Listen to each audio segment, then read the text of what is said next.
ସବୁବେଳେ ଅନ୍ୟ ପାଇଁ ବଞ୍ଚୁଥିବା ସାମ୍ବାଦିକ ନିଜ ବିପଦ ସମୟରେ ଏକା ପଡ଼ିଯାଏ।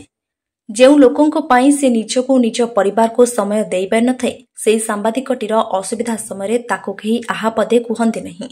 ଦୁର୍ଘଟଣା କିମ୍ବା କୌଣସି ଗୁରୁତର ଅସୁସ୍ଥତା ସମୟରେ ସାମ୍ବାଦିକଟିଏ ଯେଉଁ ଆର୍ଥିକ ସମସ୍ୟାର ସମ୍ମୁଖୀନ ହୁଅନ୍ତି, ତାହାକୁ ଦୂର କରିବା ପାଇଁ ପ୍ରୟାସ ଆରମ୍ଭ କରିଥିବା ସାମ୍ବାଦିକ କଲ୍ୟାଣ ଟ୍ରଷ୍ଟ ପକ୍ଷରୁ ଦ୍ୱିତୀୟ ବାର୍ଷିକ ଉତ୍ସବ ସ୍ଥାନୀୟ ଜୟଦେବ ସଦନ ପରିସରରେ ଅନୁଷ୍ଠିତ ହୋଇଯାଇଛି। ଏହି କାର୍ଯ୍ୟକ୍ରମରେ ମୁଖ୍ୟ ଅତିଥି ଭାବରେ ବରିଷ୍ଠ ସାମ୍ବାଦିକ ସନ୍ଦୀପ ମିଶ୍ର, ମୁଖ୍ୟ ବକ୍ତା ଭାବେ ବରିଷ୍ଠ ସାମ୍ବାଦିକ ଭକ୍ତ ତ୍ରିପାଠୀ ଯୋଗଦେଇ ଟ୍ରଷ୍ଟ କାର୍ଯ୍ୟକୁ ପ୍ରଶଂସା କରିଥିଲେ। ଅନ୍ୟମାନଙ୍କ ମଧ୍ୟରେ ଟ୍ରଷ୍ଟ ପରାମର୍ଶଦାତା ଗଗନ ବିହାରୀ ସାହୁ, ଆଇନ ପରାମର୍ଶଦାତା କୈଳାସ ଚନ୍ଦ୍ର ସାହୁ, ଟ୍ରଷ୍ଟ ନିରପେକ୍ଷ ଓ ସାମ୍ବାଦିକଙ୍କ ଇନ୍ସୁରାନ୍ସ ଉପରେ ଆଲୋଚନା କରିଥିଲେ।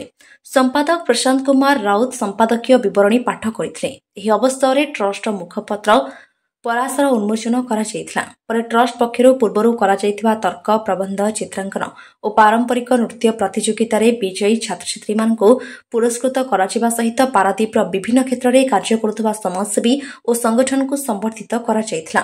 ଶେଷରେ ଛାତ୍ରଛାତ୍ରୀମାନଙ୍କ ଦ୍ୱାରା ଓଡ଼ିଶୀ ନୃତ୍ୟ ପରିବେଷଣ କରାଯାଇଥିଲା।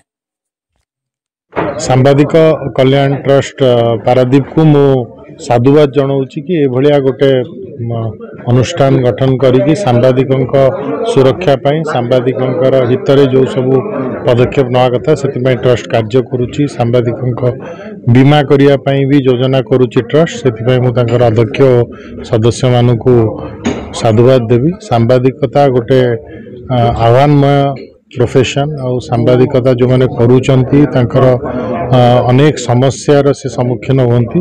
ଆଉ ଏଭଳିଆ ଗୋଟେ ପ୍ରୟାସ ଯେଉଁଥିରେ ସାମ୍ବାଦିକମାନଙ୍କୁ ସୁରକ୍ଷା କେମିତି ମିଳିପାରିବ, ସିଏ ତାଙ୍କର କାର୍ଯ୍ୟ କେମିତି ସୁଚାରୁ ରୂପେ ସମ୍ପାଦନା କରିପାରିବେ ଓ ନିଜର ପ୍ରୋଫେସନ୍ ପ୍ରତି ନିଷ୍ଠାର ସହ କେମିତି କାର୍ଯ୍ୟ କରିପାରିବେ, ସେଥିପାଇଁ ଆଗକୁ ବି ଟ୍ରଷ୍ଟ କେମିତି କାମ କରିବ, ନିଜର କାର୍ଯ୍ୟକ୍ରମକୁ ଆହୁରି ବ୍ୟାପକ କରିପାରିବ। ସେଥିପାଇଁ ମୁଁ ଟ୍ରଷ୍ଟର ସବୁ ସଦସ୍ୟମାନଙ୍କୁ ଅନୁରୋଧ କରିବି କି ଆଗାମୀ ବର୍ଷମାନଙ୍କରେ ଆହୁରି ଅଧିକ ବ୍ୟାପକ ଭାବରେ କାର୍ଯ୍ୟ ଟ୍ରଷ୍ଟ କରାଯାଉ। ମୁଁ ଏଇ ଯେଉଁ ପାରାଦୀପ ସାମ୍ବାଦିକ ମାନଙ୍କର ଏଇ ଯେଉଁ ସାମ୍ବାଦିକ କଲ୍ୟାଣ ଟ୍ରଷ୍ଟ ଅଛି, ୟାଙ୍କର ଏଇ ଯେଉଁ ଉଦ୍ୟମ ଆକୁ ସାଧୁବାଦ ଜଣାଉଛି। ଇଏ ଗୋଟେ ଭଲ ପ୍ରୟାସ। ଆଉ ଆମମାନଙ୍କ ପାଇଁ ସବୁବେଳେ ଚିନ୍ତା କରିବା, ଆମେ ସମାଜର ଚିନ୍ତା କରୁଛେ, ଆମ ପାଇଁ ଚିନ୍ତା କରିବା ପାଇଁ କେହି ନାହିଁ। ତେଣୁ ଏଭଳି କ୍ଷେତ୍ରରେ ଆମମାନେ ସଂଗଠିତ ହେଇକରି ଗୋଟେ ଟ୍ରଷ୍ଟ ଗଢ଼ିବା ଏବଂ ତା ଦ୍ୱାରା କେମିତି ସେମାନଙ୍କର ଉପକାର ହେଇପାରିବ।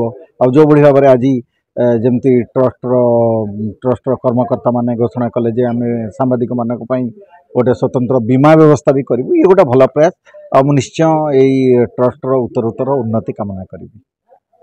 ପ୍ରଶାନ୍ତ କୁମାର ରାଉତ, ସମ୍ପାଦକ ସାମ୍ବାଦିକ କଲ୍ୟାଣ ଟ୍ରଷ୍ଟ ପାରାଦୀପ।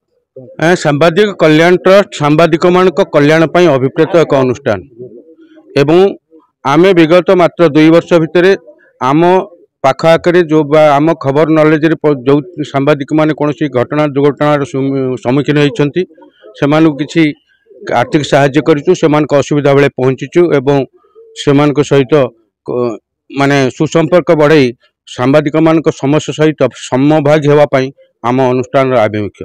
ଏତଦ୍ ବ୍ୟତୀତ ଆମର ଯେଉଁ ଉତ୍ତର ପିଢ଼ି ଭବିଷ୍ୟତ ବଂଶଧରଙ୍କ ପାଇଁ ଆମର କିଛି କର୍ତ୍ତବ୍ୟ ଅଛି।